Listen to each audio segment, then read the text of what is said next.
Yeah, 6 would be. Order, order.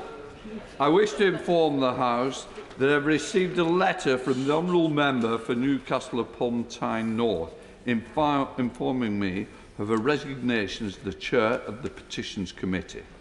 I therefore declare the chair vacant. I can now announce the arrangements for the elections of both the Chair of the Petitions Committee and the Chair of the Business and Trade Committee, which was declared vacant on Monday. Nominations for both elections will close at noon on Tuesday, the 17th of October. Nomination forms will be available from the Vote Office, Table Office and the Public Bill Office. Only members from the Labour Party may be candidates in the elections. If there is more than one candidate in either election, the ballot will take place on Wednesday, 18th of October, between 11 a.m. and 2:30 p.m. in the I Division lobby. Briefing notes with more information will be available in the Vote Office. We now come to questions to the Secretary of State for Northern Ireland, Mary Glindon. Go on, Mr. Speaker.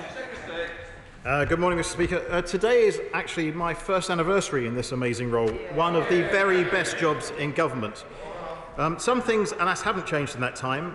Obviously, Stormont is not sitting.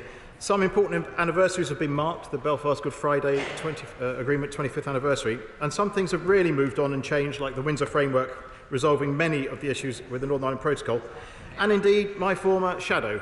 And so I warmly welcome his replacement, the Right Honourable Member for Leeds Central, to his place, and indeed his deputy. And may I place on record my thanks for the Honourable Member for Hove and his deputy for all the work they did with me in the course of the last year. Policing in Northern Ireland is a devolved matter, as is the funding for it, and it is the responsibility of Northern Ireland departments to allocate resources as they see fit.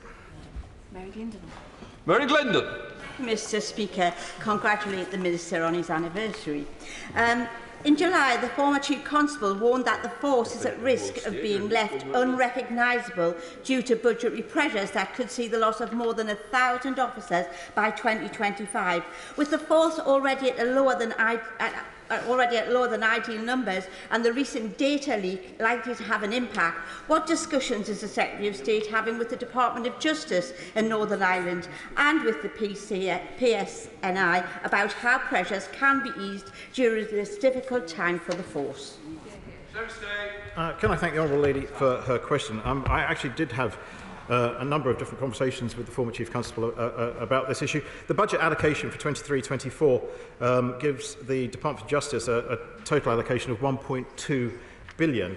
And obviously, recognising the unique security situation in Northern Ireland, the UK Government makes additional contributions to PSNI's counter-terrorism work through the additional security funding.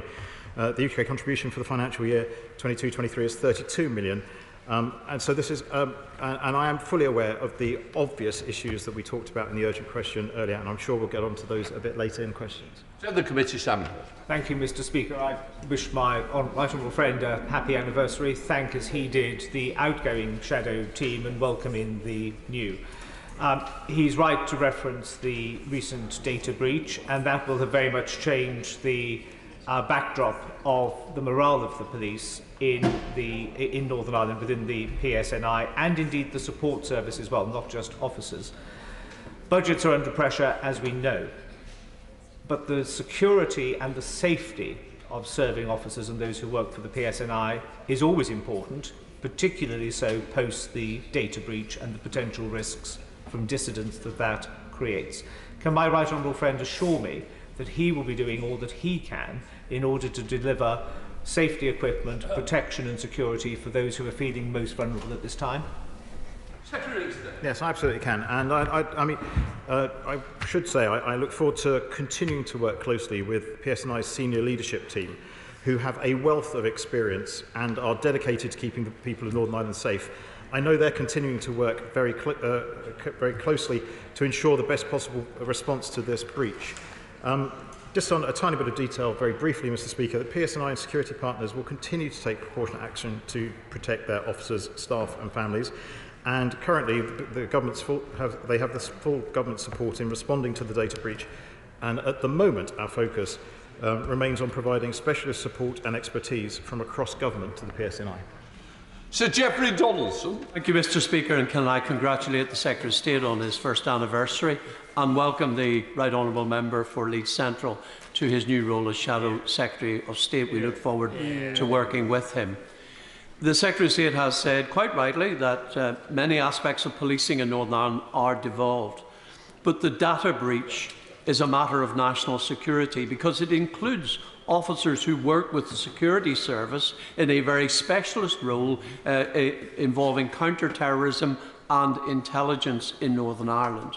So will the Secretary of State assure the House that whatever resources are required by the PSNI, not only to fulfil that function, to protect its own officers and staff, will be made available to them? I thank the Right Honourable Gentleman for his words and congratulations on my anniversary. I was hoping he might be able to give me an anniversary present in a different way by heading back to Stormont, but maybe we can have that conversation later.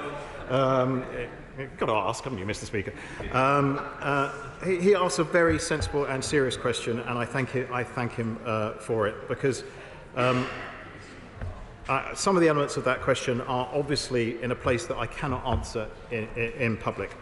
But any additional funding required by the PSNI would be submitted through an established process, and currently we're right at the very beginning of that established process, so it would be not right to preempt that.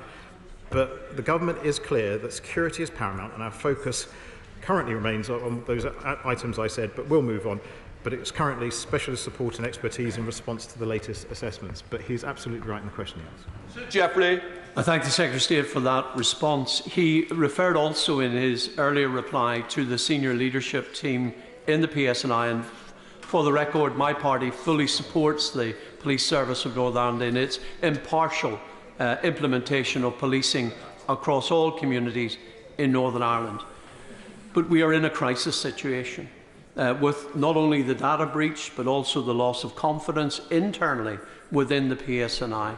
And whilst it is the responsibility of the Policing Board to make appointments, does he agree with me that perhaps what we need now, in the absence of a Chief Constable, is for someone to be brought in with the experience and leadership credentials that are needed in the interim period pending the appointment of a new Chief Constable to take control of this situation? I thank the Right Honourable Gentleman for the question, the way he poses it, and the point behind it, because I do believe that the senior management team is a strong and effective unit, and the Policing Board have a lot on their plate at this point in time, and have even, I believe, launched a review into the way how they operate themselves. And I will absolutely take on board. I'm quite sure that questions are being asked to see what can be done in this space. But as of now, I can only update the House on what I have done. Patrick Grady. Speaker number 2. With permission, Mr. Speaker, I'll answer questions 2 and 7 together. The UK Government is acutely aware of the cost of living pressures experienced in all parts of the UK since the onset of war in Ukraine.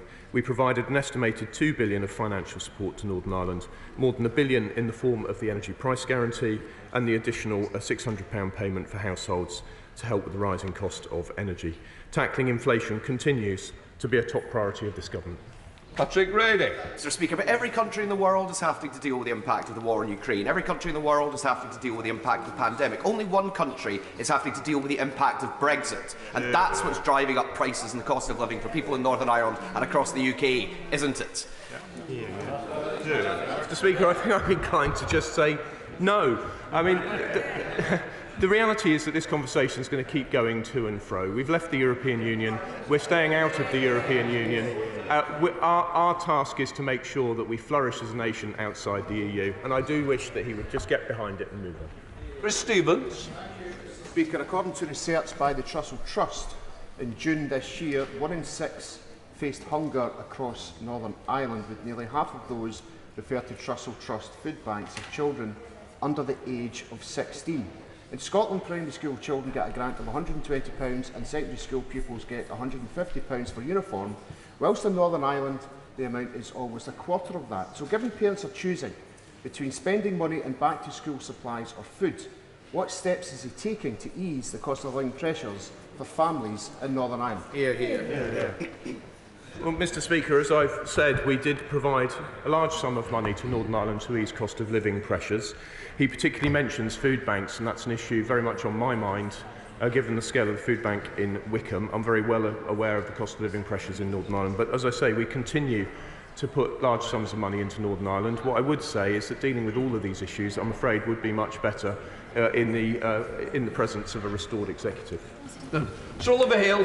Can I join in the congratulations to my right honourable friend on his first anniversary, and also thank the new Shadow Secretary of State for Northern Ireland for the huge contribution that he's made as Vice Chairman of the UK-EU Parliamentary Assembly. In welcoming the money which has been provided to Northern Ireland to help with the cost of living pressures, does my right honourable friend agree with me that it would be even better and more efficiently spent if the executive was back up and running? Yes, Mr Speaker, I absolutely would. He's quite right, and time and again we're asked to intervene. Every time we're asked to intervene, that's a call for direct rule. We do not intend to get into direct rule. It would be far better if local decisions were taken by a locally accountable executive. Williams. Thank you, Mr Speaker. The Government has shown its commitment to support the people of Northern Ireland through the recent increase in the cost of living. In the absence of an executive, and we all accept that that is absolutely necessary, can my honourable friend assure me that the Government will continue to intervene where necessary for the people of Northern Ireland? Well, Mr Speaker, we will continue to work for the people of Northern Ireland respecting the devolution settlement. So, for example, in recognition of the cost of living pressures faced by workers across the UK, the Government increased the national minimum wage rate by 9.7% to £10.42 per hour for workers aged 23 and over at the spring budget. We will continue to be seized of the need to help those least well off. SNP spokesperson Richard Thompson. Thank you, Mr Speaker. The cost of living crisis is clearly continuing to bite hard in Northern Ireland, with footfall at stores across Northern Ireland falling by 5% throughout August. So could I ask, what steps is the Department taking to enable people to take full advantage of the highly privileged economic status and market access that Northern Ireland now has, that this Government has deprived to the rest of the UK? I disagree with his use of the term deprived, but I'm happy to tell him that next week we'll have the Northern Ireland Investment Summit.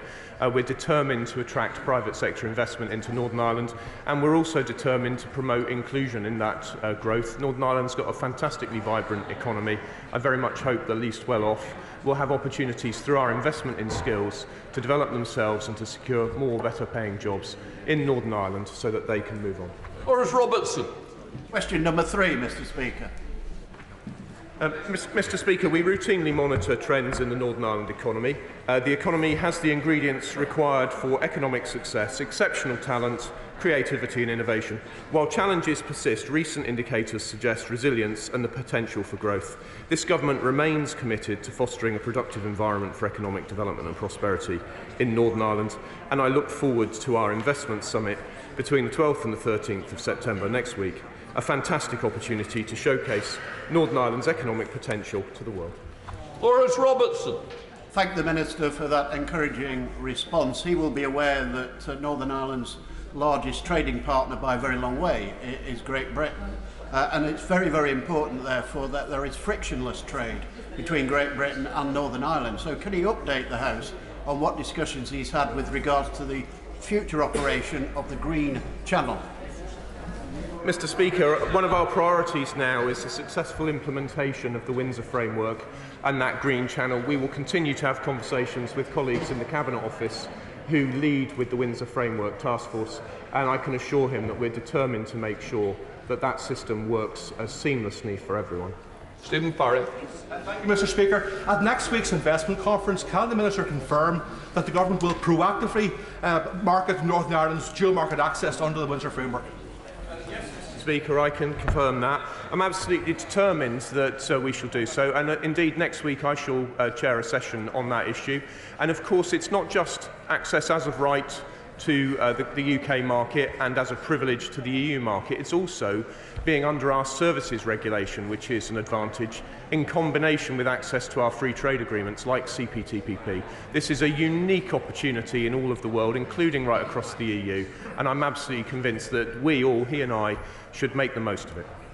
Andy MacDonald. Number 4, Mr Speaker. I thank the honourable gentleman for his question, and it's good to see him in this place. Our focus remains on delivering for the people of Northern Ireland who expect and deserve locally elected decision makers to address the issues that matter to them. I continue to engage regularly with all party leaders and do speak to them very regularly indeed. MacDonald. I thank the Minister for his answer, but the lack of a functioning devolved government in Northern Ireland means that there are direct consequences for its people, as is evidenced by the highest waiting lists in the UK that wouldn't be tolerated elsewhere. In the absence of a restoration of power sharing, there needs to be a plan B. What is it? Can I thank the honourable gentleman? And obviously, I mean, all my energies are spent on trying to resolve the issues that allow the DUP to come back into Stormont and get the executive up and running. There are a myriad of options available if you were to go down different routes, but I'm afraid none of them are as ideal as Stormont functioning and the institutions of the Belfast Good Friday Agreement all being stood up. Julian Smith. Speaker, I think there is a big opportunity over the coming weeks to restore the Northern Ireland Executive. Would you agree with me that key to that is the UK, Dublin and the EU listening harder to the concerns of the DUP around the implementation of the Windsor Agreement? Can I thank the former Secretary of State for that question? And he is absolutely right. We have been listening in great detail to the Right Honourable Gentleman, the leader of the DUP and his team of negotiators over the course of the summer, where we have had very, very detailed negotiations, and I do believe we are honing in on what is actually required, and that might well need conversations elsewhere, but let us see where we get to in the course of the next couple of days. We come to the Shadow Secretary of State, Hilary Benn. Thank you very much, Mr. Speaker. The Windsor Framework, which was agreed 7 months ago, was a great achievement, but it was also intended to enable the restoration of power sharing in Northern Ireland. That has not happened. So what is the government's plan? The Secretary of State refers to the conversations he's having, but what is the plan to get Stormont back up and running? Yeah. I do sincerely welcome the Right Honourable Gentleman to his place and thank him for his question. The plan is there are issues with one particular political party currently, and we are talking to them on a very regular basis at this point in time. Those talks have moved forward, I'd say, substantially, but you'd have to check in with the party leadership of the DUP to see if that I am correct.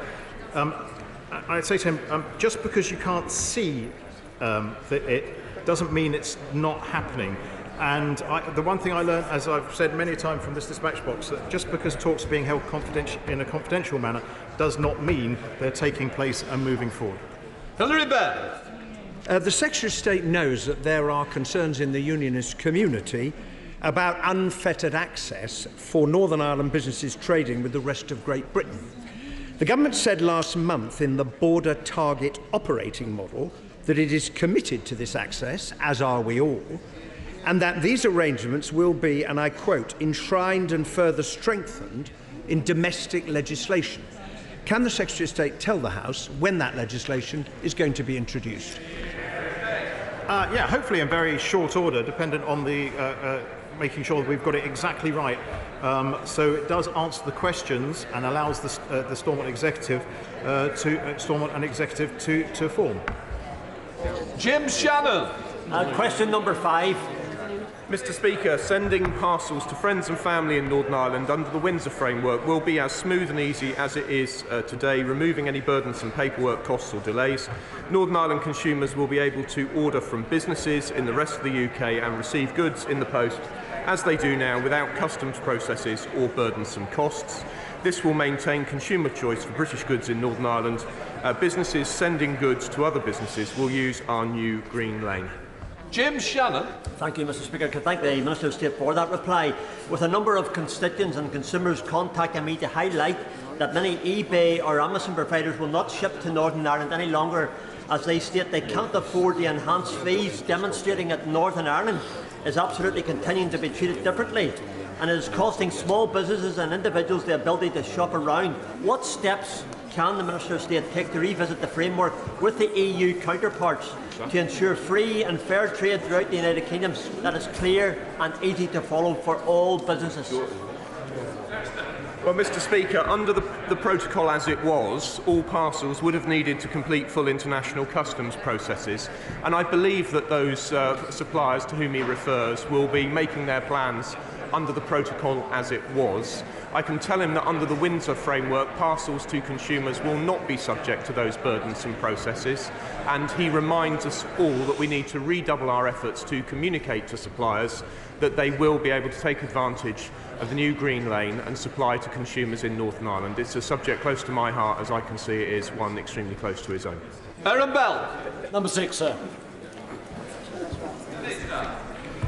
Thank you, Mr. Speaker. The Northern Ireland Budget Bill 23-24 is progressing through Parliament and is due to be debated in the other House next week. The Secretary of State has used his powers to request information and advice from the Northern Ireland Civil Service on measures that could generate revenue and improve the sustainability of public finances.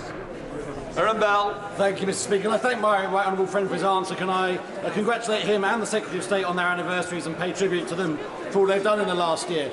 Some have suggested that we could reform the Barnett formula to address the sustainability of public finances in Northern Ireland. But does my right honourable friend agree with me that that is not a silver bullet and that there will need to be trade-offs made in order to fund public services? I'm extremely grateful to him. This is a very important point. While of course we'll remain open to discussing proposals put to us by the Northern Ireland parties, it would not be a silver bullet to reform the Barnett formula, and an executive will still need to make trade-offs where it decides to spend scarce resources.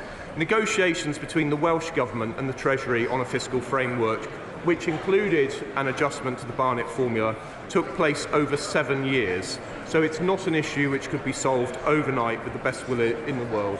What we do need is a functioning executive. We stand ready to work with that executive, and in the meantime we will continue to engage with the Northern Ireland Civil Service on a range of measures which could improve fiscal sustainability. Welcome Shannon Minister Fleur Anderson. Thank you very much, Mr. Speaker. Early years services are vital for children to reach their potential but are underfunded and at risk in Northern Ireland. Northern Ireland is the only part of the UK without a childcare strategy. And according to the Department for Education, this was delayed again because early years face potential significant budget reductions. When can hard-pressed families in Northern Ireland expect the childcare strategy? Will the Minister commit to early years servicing, receiving the increased multi-year funding needed to invest in children? Well, Mr. Speaker, I'm very grateful to her, and I'm glad to welcome her to her place. As she knows, education is devolved in Northern Ireland, and it is a matter for the Education Department there to take these decisions. But the point she makes is well made, and I'm confident that when she makes her first visit to Northern Ireland, she, like me, will be engaging with all parties on issues just such as this one. All right. Gregory Campbell. Number 8, Mr. Speaker. Mr. Speaker, my officials and the Department for Energy are engaging with Northern Ireland Department for Economy to understand the facts and to assess any extra requirements. Energy is a devolved matter. Gregory Campbell.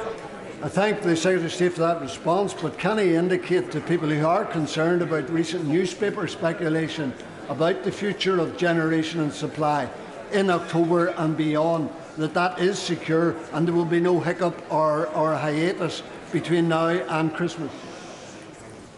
Thank you for a supplementary. Northern Ireland benefits actually from being part of the United Kingdom with access to electricity from Great Britain through the interconnector, and also benefits from being part of the single electricity market on the island of Ireland. Something I and both and my Minister of State have worked hard to ensure was preserved during the UK's exit from the European Union. We are working very closely with all officials across government here and the Northern Ireland Civil Service to ensure the right preparations are in place for the winter. Ian Paisley. Speaker, the cliff edge on veterinary medicines has been removed, protecting the supply of those medicines in Northern Ireland through to 2025, whilst we work through sustainable long-term solutions. And of course we're much more optimistic about reaching those solutions in the context of the Windsor framework. There will no longer be any need for costly phytosanitary certificates for each movement of plants staying in the UK. We have paved the way for 11 banned plant species to move again by the time of the next planting season. These were priority cases identified by the industry itself, and we have progressed further cases since announcing the Windsor framework. We're working closely with a wide range of stakeholders to ensure that gardeners, farmers and growers can access plants and seeds from a wide variety of sources. Ian Paisley. Thank you, Mr. Speaker. With regards to veterinary medicines, I fear the Minister's sunny optimism may be somewhat misplaced.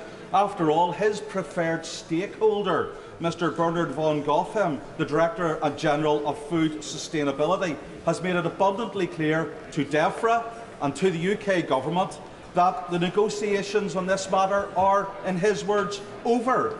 The deal is done. There will be no change to veterinary sciences. This means insulin will no longer be available in Northern Ireland for animals. Veterinary medicines against botulism, of which there were 144,000 issued last year, will no longer be available. What is the Secretary of State and the Minister going to do about this? Tell him.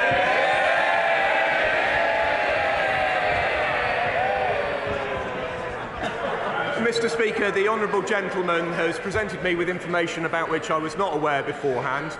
Certainly happy to look at what's been said. But what I would say to him is that the Prime Minister, my right honourable friend the Prime Minister, did the deal which no one said could be done. That has transformed the relationship with the European Union, and I am confident, therefore, that we will be able to deliver a deal on veterinary medicines. But as we sometimes say, I don't recognise the information he's presented. It's new to me, and I shall be glad to look at it, but we will certainly have to deliver a deal. Teresa Willis. The Ulster Farmers Union estimate that 1,700 veterinary medicines could be withdrawn from the market in Northern Ireland unless the Windsor framework is fixed. Can I urge the Minister to do that? Certainly, Mr. Speaker, my right honourable friend makes her point with great clarity. Of course, making it on occasions such as this, it has been widely heard by a wide range of ministers, and I am confident we will be able to redouble efforts to deliver what we need on veterinary medicines. Can I welcome everybody back to Prime Minister's questions? Louis French. Question number one, please, Mr. Speaker. Mr. Speaker, I'd like to start by congratulating Serena Wiegman and the Lionesses for their fantastic performance at the World Cup. We are all incredibly proud of them. Mr. Speaker, I also know the whole House will want to join me in sending condolences to the family, friends and colleagues of Sergeant Graham Saville.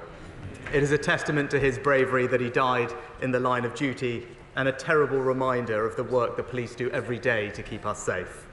Mr. Speaker, this morning I had meetings with ministerial colleagues and others. In addition to my duties in this House, I shall have further such meetings later today. Louis French. Thank you, Mr. Speaker. The Labour Party used to claim that it represents working-class people. But Labour's ULEZ expansion to Greater London will now hammer millions of working people with bills of £12.50 per day or £4,500 per year. Does the Prime Minister agree with me that it's unacceptable for Londoners and those in surrounding counties to face this regressive and unacceptable tax, and will he do everything that he can to help working people?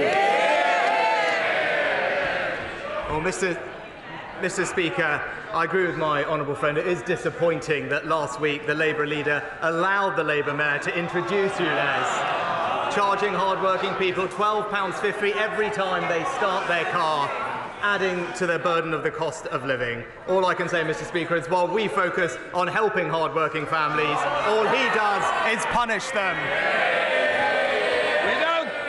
We now come to the Leader of the Opposition, Keir Starmer. Thank you, Mr. Speaker. Can I join the Prime Minister in congratulating the Lionesses and his comments about Sergeant Saville? I think we all speak for the whole House when we speak on that subject. I'd also like to extend the warmest welcome to our new Labour member for Selby and Ainsty. He's already made history for the Labour Party by overturning the largest Tory majority ever in a by-election. And I'd also welcome the honourable members for Uxbridge and South Ruislip, Somerton and Frome. Mr. Speaker, the roof of Singlewell Primary School in Gravesend collapsed in May 2018. Thankfully, it happened at the weekend and no children were injured. The concrete ceiling was deemed dangerous and liable to collapse, and everyone knew the problem existed in other schools. Yet the Prime Minister decided to halve the budget for school maintenance just a couple of years later. does he agree with his Education Secretary that he should be thanked for doing a good job? Mr. Speaker, I know how concerned parents, children and teachers are, and I want to start by assuring them that the government is doing everything it can to fix this quickly and minimise the disruption to children's education. We make no apology for acting decisively in the face of new information. And let me provide the House with an update on where we are. Of the 22,000 schools in England, the vast majority won't be affected. In fact, in 2/3 of inspections of suspected schools, RAC is not actually present. And to tackle the 1% of schools that have been affected so far, the 1%, we are assigning each of those schools a dedicated caseworker and providing extra funding to fix the problem.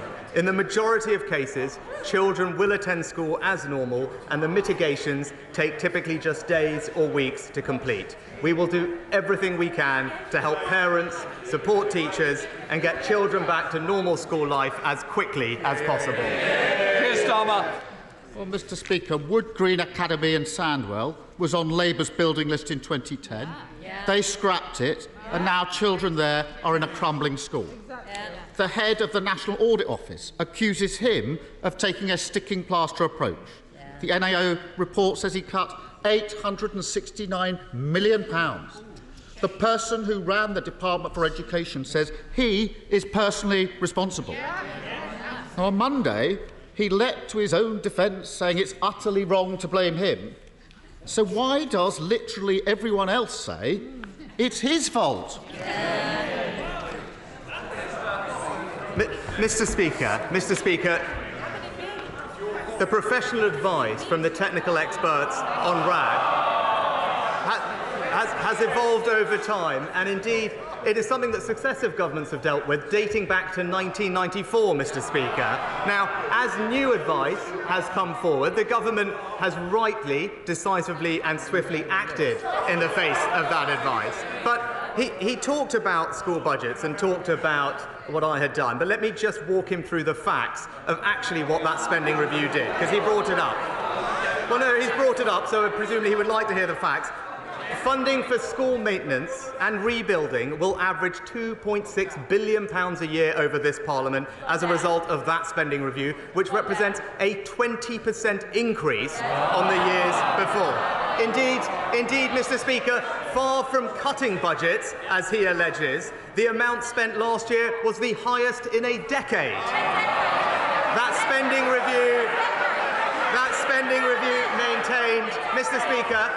Speaker, that spending review maintained the school rebuilding programme, delivering 500 schools over a decade, a pace completely consistent with what had happened previously. And, Mr. Speaker, it is worth pointing out that during the parliamentary debates on that spending review, the Labour Party and him did not raise the issue of RAC one single time. So before he jumps on the next political bandwagon, he should get his facts straight.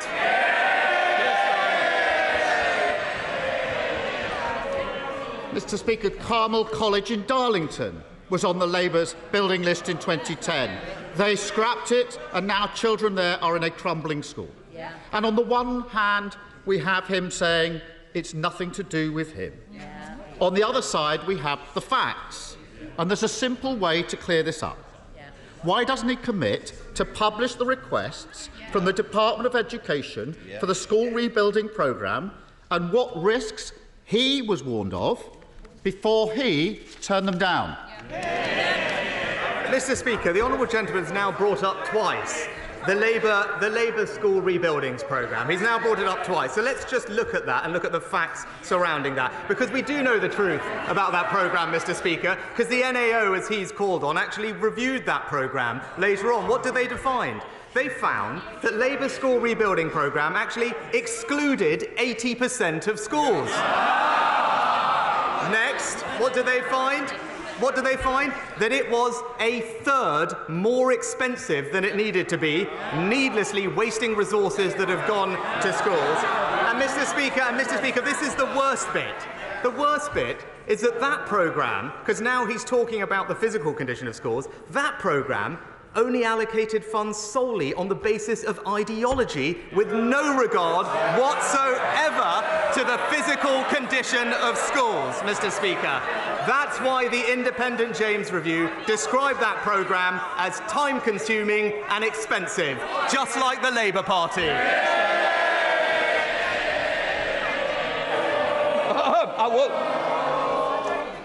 We don't want to start off with somebody leaving so early, because that's what's going to happen. Keir Starmer. Well, Mr. Speaker, they want more, so let me continue. Ferryhill School in County Durham was on Labour's building list in 2010. They scrapped it, and now children there are in a crumbling school. The truth is, this crisis is the inevitable result of 13 years of cutting corners, botched jobs, sticking plaster politics. It's the sort of thing you expect from cowboy builders, saying that everyone else is wrong, everyone else is to blame, protesting that they've done an effing good job, even as the ceiling falls in. The difference, Mr. Speaker, is that in this case, the cowboys are running the country. Isn't he ashamed that after 13 years of Tory government, children are cowering under steel supports, stopping their classroom roof falling in? No more. Just seriously, I will calm down. First session, I understand people are excited to be back at school. But we expect better behaviour, Prime Minister. Well, Mr. Speaker, this is exactly the kind of political opportunism that we've come to expect from Captain Hindsight over here. Before today, he's never once raised this issue with me across this dispatch box. It wasn't even worthy of a single... It's the same for this side as well. Can I just say, we're going to have a calmer question times going forward. I want to hear the question, I want to hear the answers, just like your constituents, Prime Minister. Mr. Speaker, before today, he never once raised this issue with me in Parliament. It wasn't even worthy of a single mention in his so-called landmark speech on education this summer. And if we'd listened to him, our kids would have been off school and locked down for longer. It's as simple as that. He talks about 13 years. Well, let's see what happened. When we came into office, 2/3 of schools were good and outstanding. Now it's 90%, Mr. Speaker. We introduced the pupil premium to get more funding to the most disadvantaged pupils, Mr. Speaker. Today, they are 75% more likely to go to university. And as a result of our reforms, we now have the best readers in the Western world, Mr. Speaker. That's what 13 years of education reform gets you, all of which opposed by the party opposite. Well, it claims to be a man of detail. There are 100 parliamentary questions from this side on this issue and an Opposition Day motion. But, Mr. Speaker, let us continue. Holy Family Catholic School in Bradford was on the Labour building list in 2010. They scrapped it, and now children there too are in a crumbling school. Mr. Holden, I think I've heard enough. No, then, this is the last time you make your mind up. You either go now or you're quiet for the rest of us. And, Mr. Speaker, if you can believe it, in April this year, the Education Secretary signed a contract for refurbishment of her offices. It's got her personal stamp of approval on it. It cost, I can't quite believe this, £34 million. Can he explain to parents whose children aren't at school this week why he thinks a blank cheque for his Tory minister's office is better use of taxpayers' money than stopping schools collapsing? Well, Mr. Speaker, what I'd say to parents is, in the receipt of new information, we have acted decisively to ensure the safety of children and minimise disruption to education, as we have laid out and communicated extensively. That is the right thing to do. And I would also gently point out to him, Mr. Speaker, whilst the Department for Education started this process 18 months ago in spring of last year, as far as I can tell, in Labour-run Wales, they still don't know which schools are affected, Mr. Speaker. But again, he brought up this issue of funding, Mr. Speaker. And again, let's look back to what happened in that spending review. Because in that spending review, I increased the Department for Education's capital budget by 25% to a record £7 billion, Mr. Speaker. It tripled the amount that we spend on children with special education needs and disabilities. It improved the condition of the overlooked FE estate, and it set the course for per-pupil funding to be the highest ever. But it also, Mr. Speaker, crucially, invested £5 billion to help our pupils recover the lost learning from COVID. £5 billion, Mr. Speaker, and he might remember that because we wanted pupils learning, he wanted longer lockdowns. Keir Starmer. I think he just doesn't get how this "it's all fine" out there is so at odds with the lived experience of millions of working people across this country. And, Mr. Speaker, let's go on. This is a long list. At least 6 schools in Essex were on Labour's building list in 2010. They scrapped them, and now children there are in crumbling schools.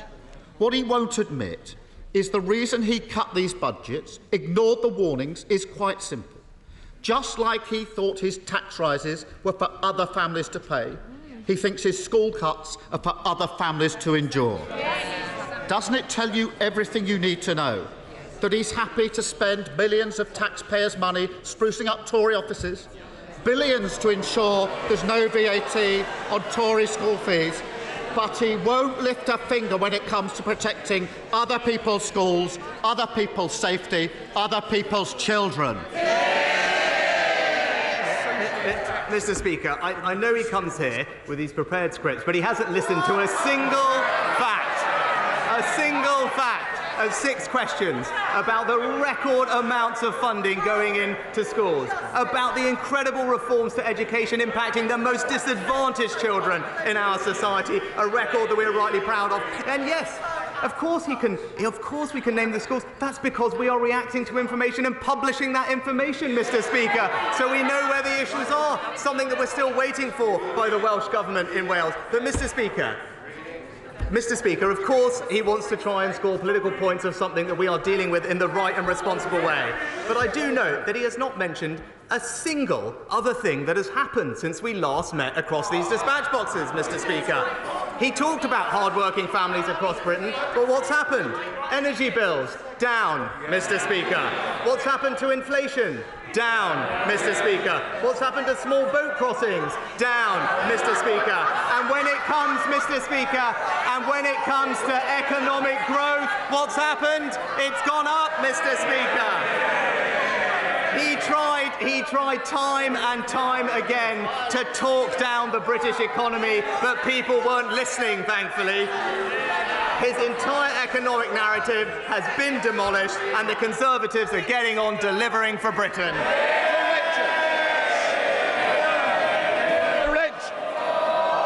There will be more. Nicola Richards. Against a backdrop of improving economic news, inflation falling, energy bills coming down, growth up, people in the West Midlands are disappointed to see that Labour-run Birmingham City Council has gone bankrupt.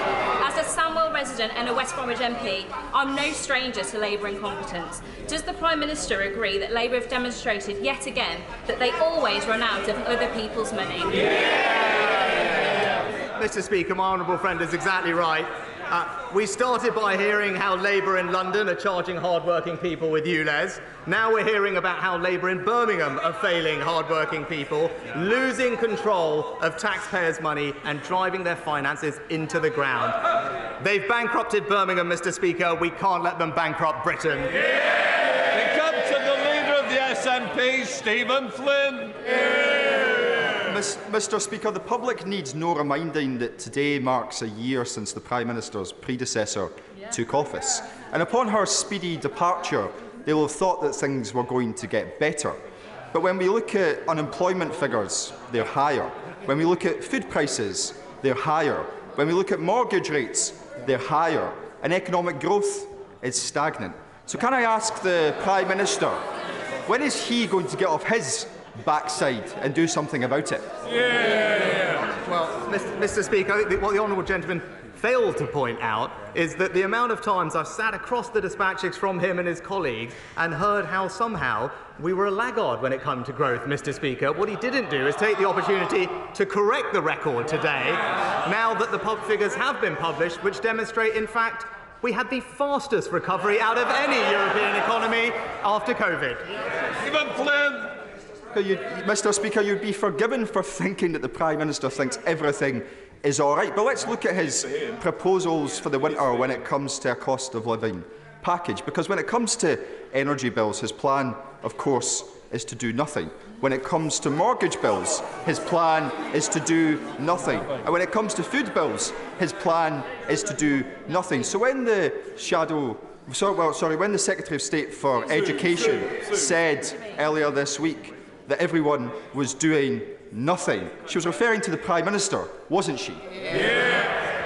Mr. Speaker, I think he's a little bit out of practice, because when it comes to energy bills, what we have done is pay for around half of a typical family's energy bill over the past year. Support worth £1,500, Mr. Speaker, benefiting families in Scotland. He asks about mortgages, Mr. Speaker. The Chancellor's Mortgage Charter covers 90% of the mortgage market and ensures that a typical mortgage holder can save hundreds of pounds a month when it comes to their mortgage refinancing. And when he talked about energy, thanks to the actions of this government, we are supporting the hundreds of thousands of jobs in the Scottish oil and gas industry, securing this country's energy supply, something that he opposes. I will always do what's right for the people of Scotland, Mr. Speaker, and it's time the SNP did the same.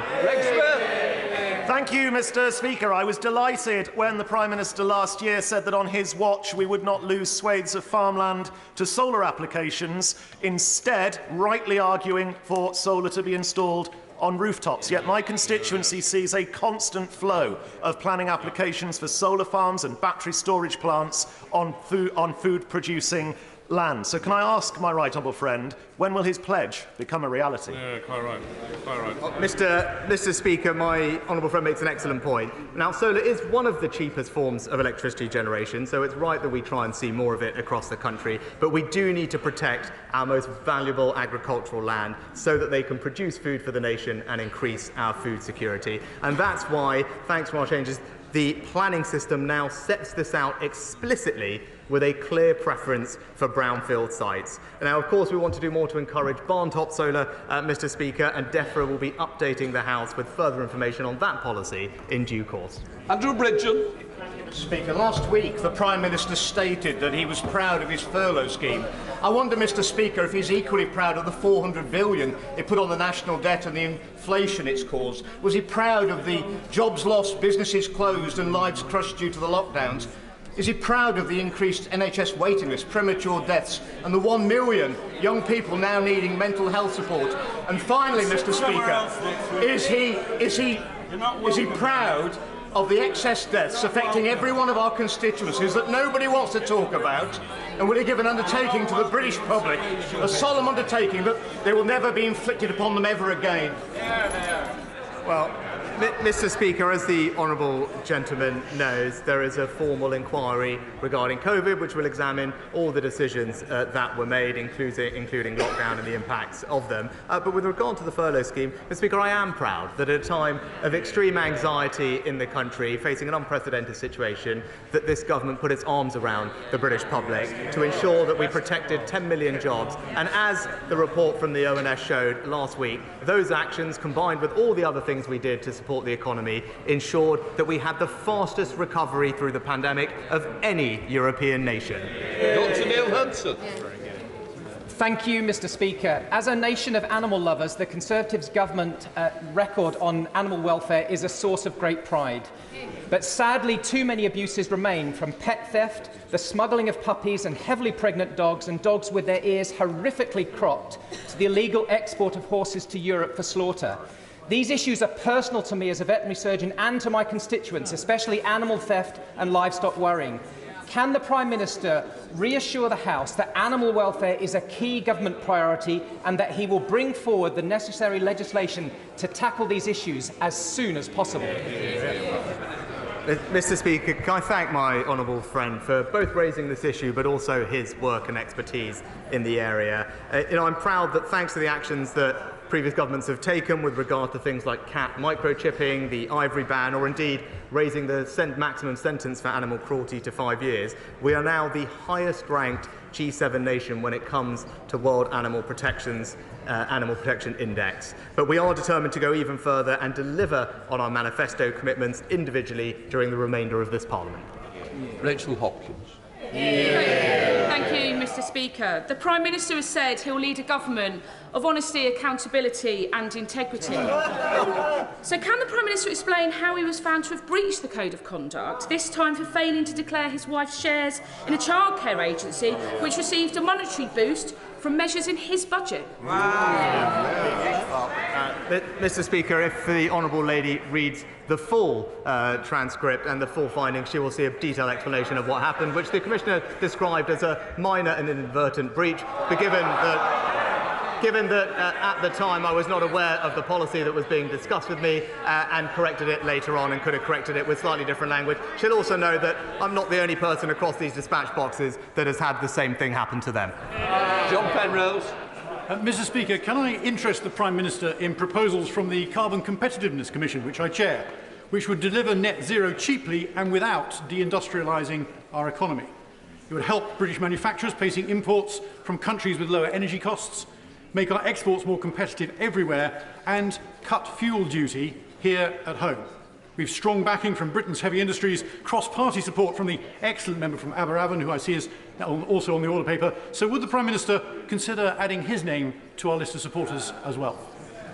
I'm grateful to my honourable friend and the Commission for Carbon Competitiveness for the report that he's worked on and highlighted. The government is absolutely committed to putting in place the necessary policies for UK industry to decarbonise successfully. As he'll be aware, government recently consulted on addressing carbon leakage in particular with a range of potential options. We're in the process of considering those responses and will issue a formal response in due case.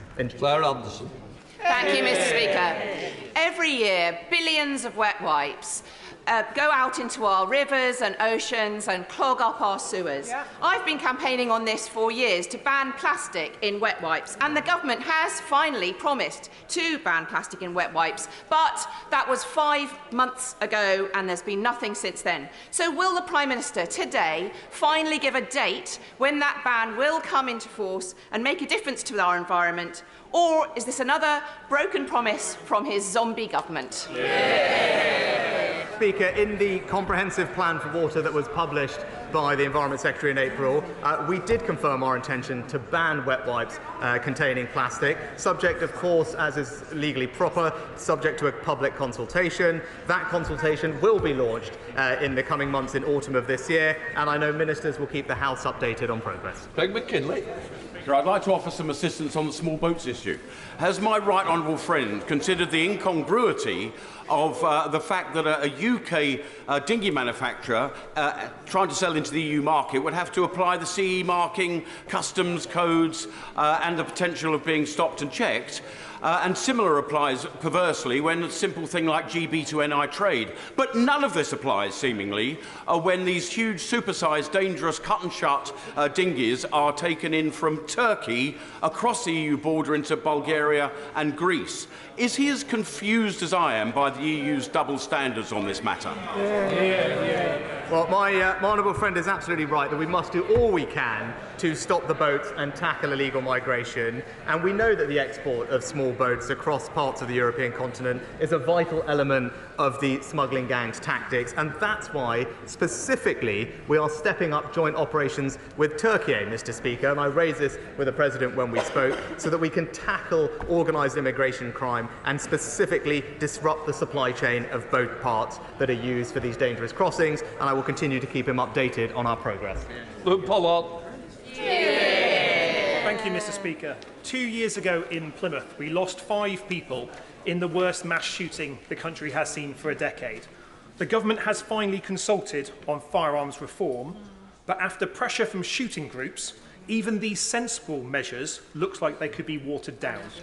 So will the Prime Minister bow down to lobbyists from the shooting industry, or will he stand with the grieving families and those in Plymouth who want to see no other tragedy like this ever happen again with stronger gun laws? Well, Mr. Speaker, I know how important this issue is to the honourable gentleman following the horrific shooting in his constituency, and my thoughts are with the family of all those who were killed. He will know that firearms are subject to stringent controls, and rightly so, but those controls are kept under constant review. For example, we've taken action to improve information sharing between GPs and the police to make sure that people are not given access to firearms without their medical conditions being checked, and the statutory guidance for chief officers of police have been improving so that how people apply for firearms is assessed properly, including checks on social media. With regard to the matter that he specifically raises, the Home Office is in the process of considering responses to that consultation and will respond in due course. Stephen Metcalfe. Thank you, Mr. Speaker. Later today, Mr. Speaker, I'm bringing forward a 10-minute rule bill to include the provision of automated external defibrillators in all new housing developments of 10 dwellings or more.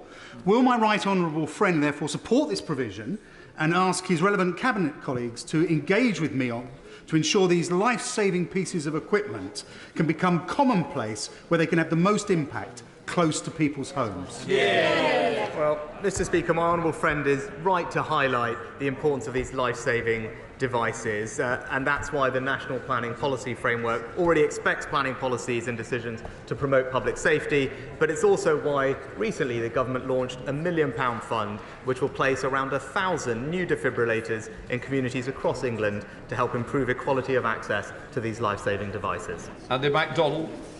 In 2019, Outwood Academy's Riverside Free School application in Middlesbrough was approved, with its first Year 7 intake arriving the following year. And that has happened every year since, but there's still no new building. I've had no response to my request for a meeting with the Secretary of State, but that original intake are destined to spend their entire secondary education in various temporary adapted premises. Mr. Speaker, with pupils being shunted around old buildings, talk of levelling up and addressing the GCSE attainment gap rings hollow. So can the Prime Minister and his Education Secretary get off their derrieres and sort this out? Well, Mr. Speaker, I'm happy to ensure that the honourable gentleman gets an answer to the specific question he raised on the school. But more generally, I'm proud of what the government's doing in Teesside and the Tees Valley to support education, with the recent announcement of new sixth forms, but also as an education improvement area, receiving extra funding and resources. And that's why we've seen standards in reading and maths increase considerably, and we're determined to keep going. Priti Patel. Speaker, the Prime Minister is aware of how the RAC issue has really affected schools in Essex. We've got a high number of schools that have been impacted, and he's rightly said today that the government's doing everything it can to get children back to school. Can he try to commit, and I know there's a debate later on today, to fully funding both the capital and revenue costs that are associated with getting children back into school? And I would hope that he would commit to meeting the leader of Essex County Council, because they are pioneering some great reforms right now where they're looking to support, maintain schools, as well as academy trusts. And I think actually the government could get some good insights in terms of how we can get children back to school fast, and also look at the funding model for this.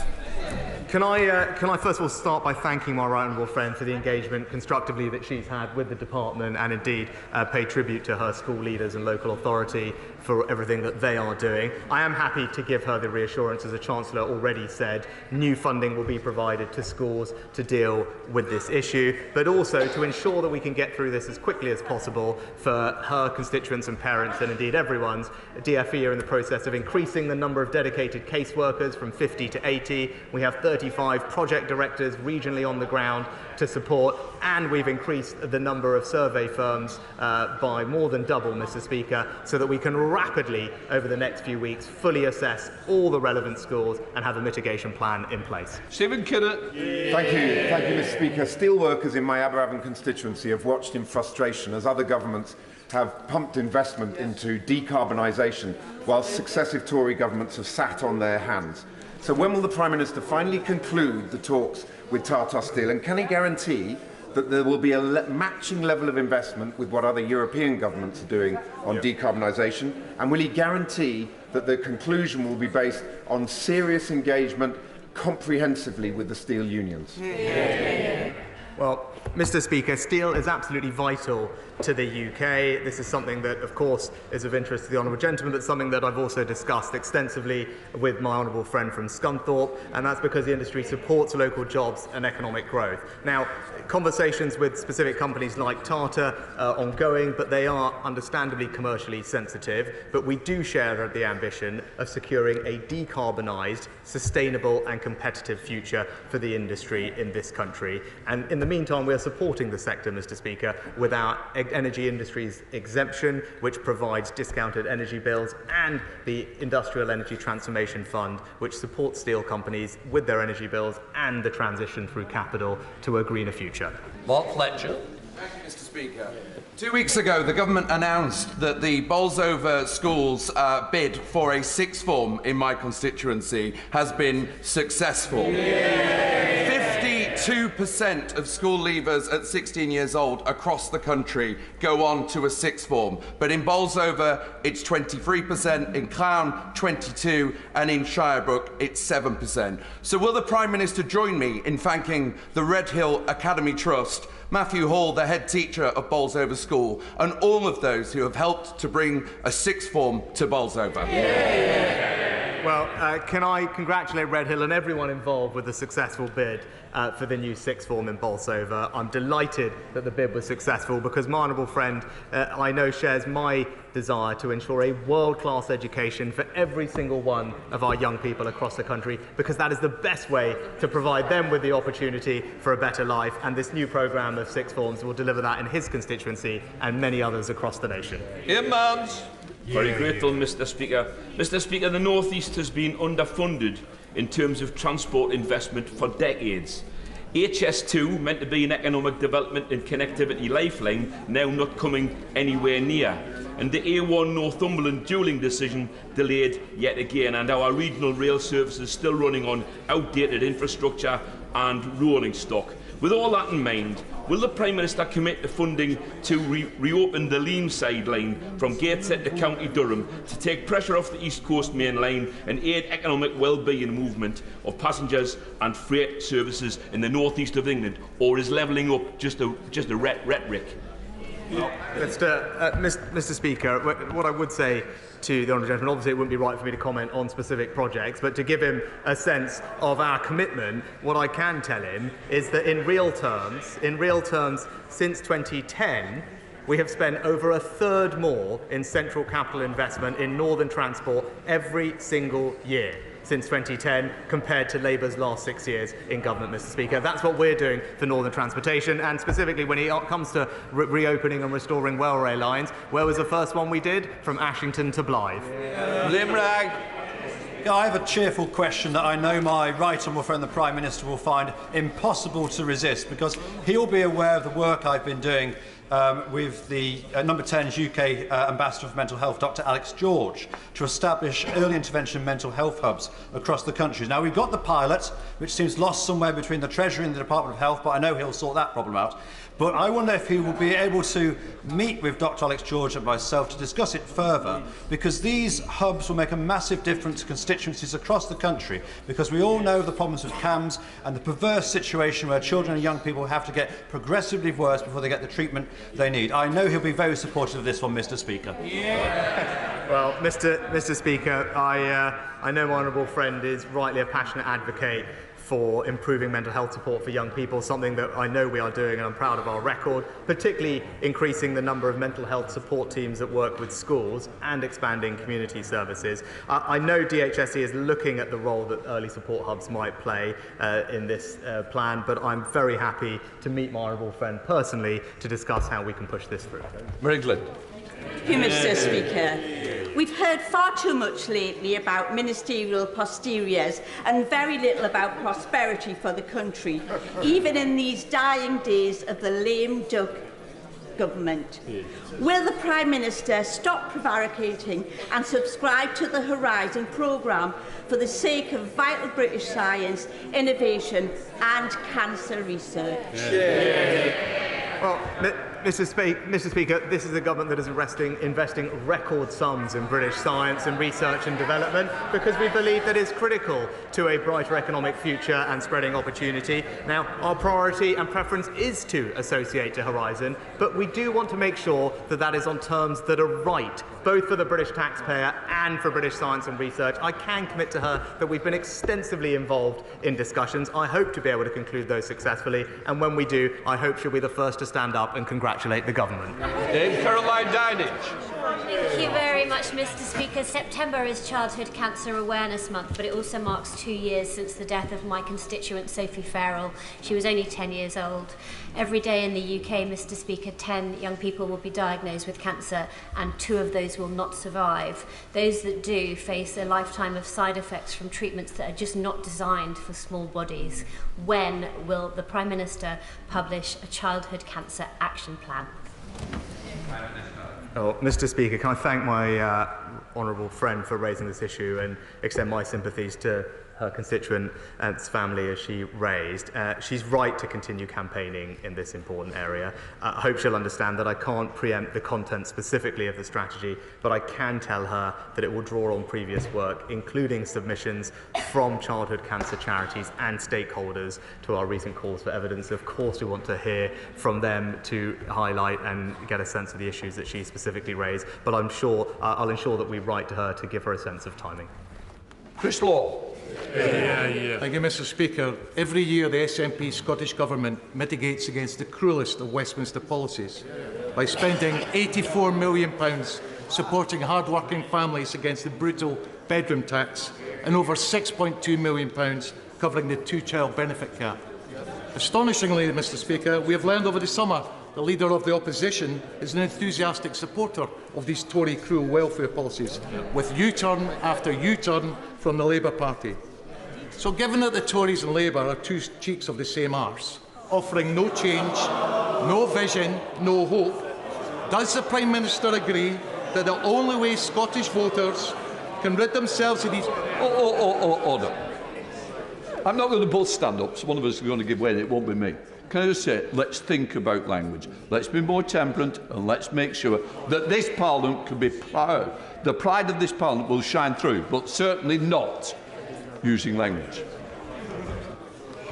Happy to change the offending word with bottom. Given that the Tories and Labour are 2 cheeks of the same bottom, offering no change, no vision and no hope, does the Prime Minister agree that the only way for Scottish voters to rid themselves of these heinous policies is to vote SNP to leave Westminster forever? Mr. Speaker, obviously not, but I think the thrust of that question was directed at the Leader of the Opposition rather than me. I won't want to get in the middle of that, but what I can say is we want to ensure a welfare system that is compassionate and looks after the most vulnerable in our society, while supporting those who can into work to do so, because that's also fair for everyone else and British taxpayers. I believe that is a system that we are achieving, Mr. Speaker, and right now we're providing thousands of pounds of support to help with energy bills and everything else to people in Scotland, and we will continue to do so. That completes Prime Minister's questions. Just sit down a minute.